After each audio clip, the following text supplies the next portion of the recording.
வணக்கம் ஃப்ரெண்ட்ஸ், நான் உங்க பாஸ்கரன் MTM ட்ரேடிங் அகாடமில இருந்து பேசுறேன். ஃப்ரெண்ட்ஸ், இன்னைக்கு டெக்னிக்கலா நம்ம லெவல்ஸ் எப்படி ரெஸ்பாண்ட் ஆச்சு, பிரைஸ் செக்ஷன் எப்படி இருந்தது அப்படின்னு சொல்லிட்டு நான் உங்ககிட்ட ஷேர் பண்றேன். ஃப்ரெண்ட்ஸ், நேற்று யூஎஸ் மார்க்கெட் ரொம்ப பாசிட்டிவா இருந்ததுனால 900 பாயிண்ட்ஸ் நேற்று யூஎஸ் மார்க்கெட் வந்து முடிஞ்சிச்சு. ஸோ அதனால நம்ம மார்க்கெட் வந்து ஒரு பெரிய கேப் அப் வரும்னு எக்ஸ்பெக்ட் பண்ணோம்.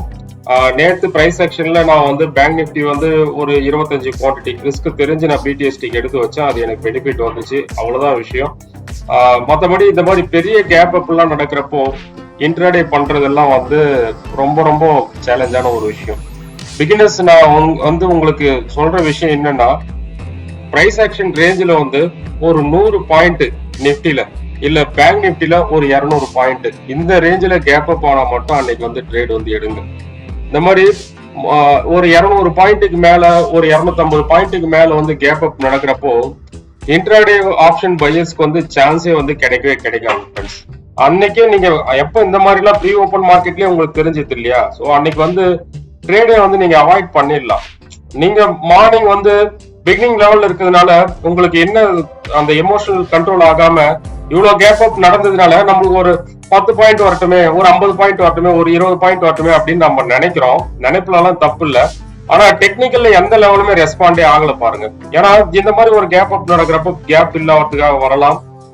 லைவ் மார்க்கெட்ல எப்படி ட்ரேட் ஆயிருந்துச்சுன்னா அப்படியே அப்ஸ் அண்ட் டவுன்ஸ் வந்து கலந்துதான் இருந்துச்சு. வானத்துக்கு பூமிக்கும் குதிக்கிற மாதிரி தான் பிரைஸ் செக்ஷன் வந்து ட்ரேட் ஆயிட்டு இருந்துச்சு. இந்த மாதிரி சுச்சுவேஷன் நம்ம ட்ரேட் பண்றதே அவாய்ட் பண்ணலாம். அப்படியே மாரி நான் நிறைய முறை சொல்லியிருக்கேன், ஸ்கேல்பிங் மட்டும் எடுங்க அப்படின்னு சொல்லிட்டு.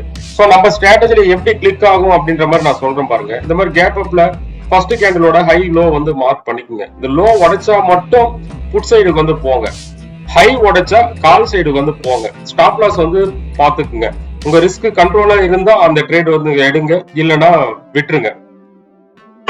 ஸோ பேங்க் நிஃப்டி கூட பாத்தீங்கன்னா ஃபர்ஸ்ட் கேண்டலோட லோ உடைச்சாலும் ஒரு ஸ்கேல்பிங்ல ஒரு சான்ஸ் வந்திருக்கும்.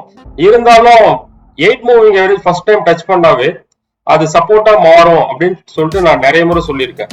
சோ நீங்க வந்து எந்த ஒரு ஸ்ட்ராட்டஜி அப்ளை பண்ணாலும் அதையே திரும்ப திரும்ப நீங்க அப்ளை பண்ணியிருந்தா கூட நாம வந்து ட்ரேடிங்ல கொஞ்சம் சர்வே ஆகலாம். இப்போ இன்னைக்கு வந்து either 8 moving average first time touch பண்ணி ஒரு ப்ராஃபிட் எடுத்தாங்க, அப்படி இருந்தாலும் ஓகே. இல்ல ஃபர்ஸ்ட் கேண்டலோட ஹையை பிரேக் அவுட் ஆயிடுச்சு அப்படியே எடுத்தாலும் சரி. பட் இதெல்லாம் ஸ்கேல்பிங் தான், உடனுக்குடனே தான் முடிக்கணும். என்ட்ரி பாயிண்ட் முடிவு பண்ற அதே டைம்ல எக்ஸிட் பாயிண்ட் முடிவு பண்ணுங்க. எக்ஸிட் பாயிண்ட் வேற ஒண்ணும் இல்ல, இண்டிகேட்டர்ஸ் ரிலேட்டடா விட எக்ஸிட் பாயிண்ட் நம்ம ப்ராஃபிட் தான். கிரீன்ல இருந்தா கிரீன்ல வந்து முடிச்சிடுங்க. அடுத்து அதே மாதிரி நம்ம பேங்க் நிஃப்டி ட்ரேட் எடுத்தோம், நம்மளுக்கும் தான் எஸ்எல் வந்து ட்ரிகர் ஆச்சு.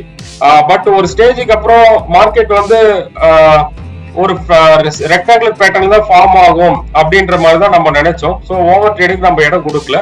எப்போ அந்த செகண்ட் ட்ரேட் வந்து எஸ்எல் ஹிட் ஆச்சோ, ஸோ நான் வந்து இந்த லெவல்ல ஹையர் லெவல் போகும்னு எதிர்பார்த்தேன். அது கீழே வந்து எஸ்எல் தான் ஹிட் ஆச்சு. எப்போ அந்த மாதிரி ட்ரிகர் ஆச்சோ நான் அதுக்கப்புறம் எந்த ட்ரேடுமே போல, ஜஸ்ட் வேடிக்கை மட்டும் பார்த்துட்டு இருந்தேன். கிரீன்ல ஸ்டாப் பண்ணுங்க, டைமுக்காக வெயிட் பண்ணுங்க, சரியான என்ட்ரிக்காக வெயிட் பண்ணுங்க. அந்த சான்ஸ் கிடைக்கலையா அந்த மாதிரி டேஸ்ல ட்ரேட் பண்றதை அவாய்ட் பண்ணிடுங்க. அட்லீஸ்ட் உங்களுடைய கேபிட்டல் ப்ரொடெக்ஷன் ஆவது இருக்கும் ஃப்ரெண்ட்ஸ்.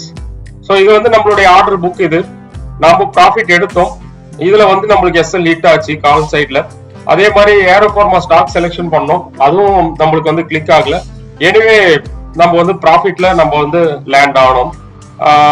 நாம வந்து போன ஃப்ரைடேல இருந்து ஆரம்பிச்சு இந்த ஃப்ரைடே கண்டினியூவா 5 நாள் வந்து நம்ம வின் பண்ணிருக்கோம். ஸோ இதுல என்னன்னா பொறுமை கொஞ்சம் வேணும். அப்ளை பண்ண ஸ்ட்ராட்டஜி நம்ம திரும்ப திரும்ப அப்ளை பண்ணணும். ப்ராஃபிட் வந்து ரீசனபிளா முடிக்க பாருங்க. கிட்டத்தட்ட கடைசி ஒரு மாசமா மார்க்கெட் வந்து இன்ட்ராடே காரங்களுக்கு ஜாக்பாட் ப்ராஃபிட் எல்லாம் எதுவுமே கொடுக்கறதே இல்லை. ஸோ அதுக்கேற்ற மாதிரி மாடரேட்டா குவான்டிட்டி வந்து இம்ப்ளிமெண்ட் பண்ணி மாடரேட்டா ப்ராஃபிட் வந்து புக் பண்ண பாருங்க ஃப்ரெண்ட்ஸ். தேங்க்யூ.